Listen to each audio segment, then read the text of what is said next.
Welcome to Lanyap, a program about events, issues, and people. I'm Corey Crow. I'm here today with Will Kirkland and Nirali Patel from the City of Monroe. Welcome. Thank you both for being with us today on Lanyap. Good morning. Good morning. Good to have y'all. Now, folks may know Nirali. She's the Main Street Director in Monroe.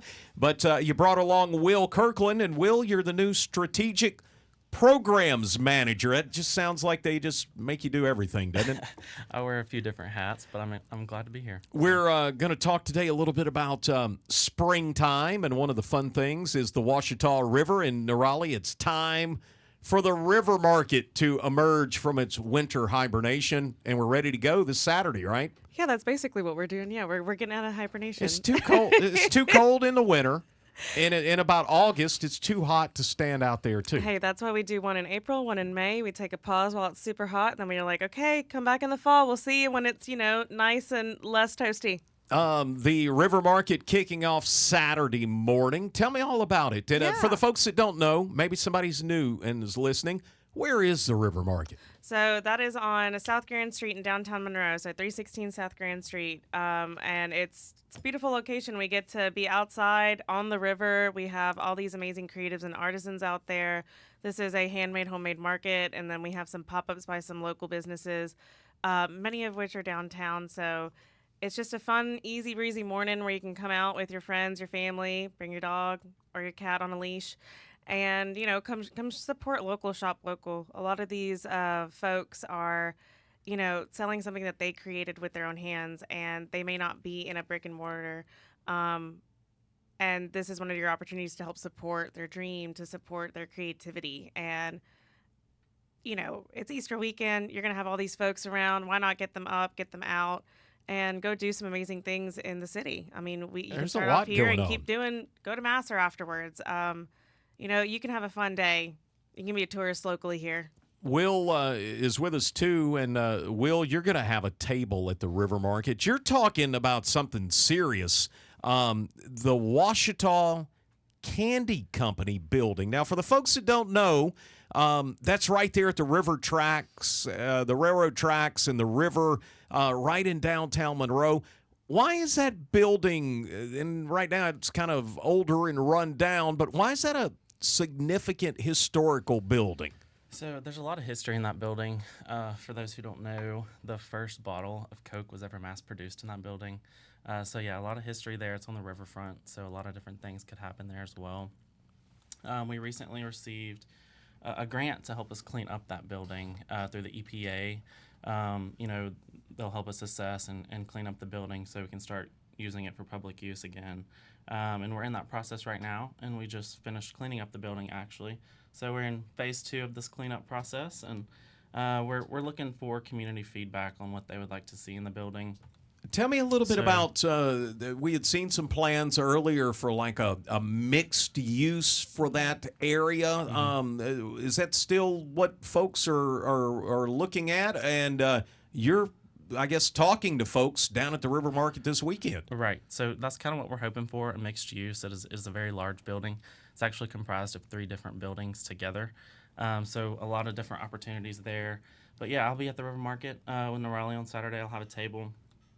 I'll be talking to people about the history of the candy company and the future. And if you visit monroe.city/candyco, you can read the history on the building as well as take a survey, which will let us know what you would like to see in the building. It's a super quick 6-question survey, super easy, a lot of fun. Takes less than a minute. Now, be as creative as you want to be. You're also going to be down there repping the Coolie House with some gear as well, I hear, at your table at the Rivermarket. Yes, for sure. So that's another grant that we got to help renovate the Coolie House.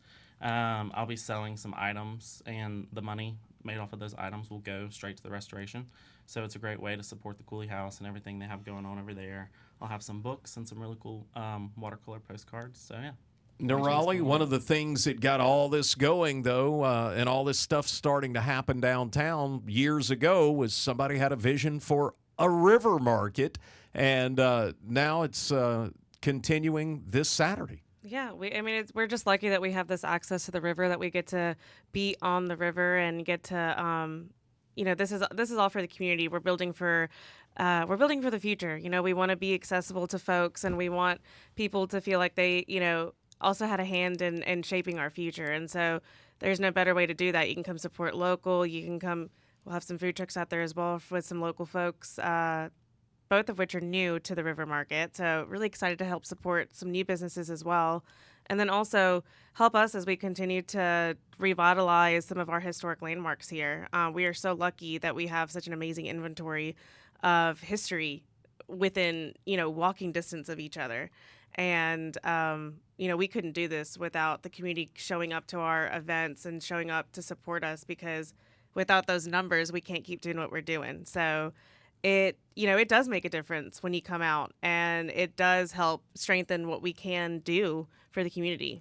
Talk to me a little bit about some of the things. You've got vendors, you've got some artisans, you say you've got the creatives, you've even got bakers coming down this time. Each market's different. You never know who you're going to get, because these are, all these folks are typically a boss of one. They're the boss of themselves. So we do have some really cool people lined up, including a new one that's going to be selling like homemade dog treats. And if you're lucky, you'll get to see her pup with her. We also have some small businesses that are doing pop-ups that you may have, shopped with before, that are downtown or in the area. And then it's always just a good mix of people. You never know what you're going to find there. I even have people coming in from like Ruston. So That's super excited. Pretty cool. Yeah, and folks traveling down the interstate, just take the exit and you're there. You're literally right there. Well, it's going to be a lot of fun. Now, Will, it's coming up this Saturday, right? Yes, this Saturday, 9 a.m. to 1 p.m. Yep. 9 to 1 this Saturday. Nirali Patel, Will Kirkland with the City of Monroe with us today, talking about Rivermarket. After we get through this Rivermarket, what else is coming up, Nirali? Yeah, so we'll actually have another market in May, and then we're going to be gearing up for some more summer activities. So just follow our socials, Downtown Monroe Main Street, for all the exciting things that are going to slowly be popping up. For folks to do that survey, can they do it online? They can. onerow.city/candyco. onerow.city/candyco. You can find out more about that and other events by heading to our website, KEDM.org.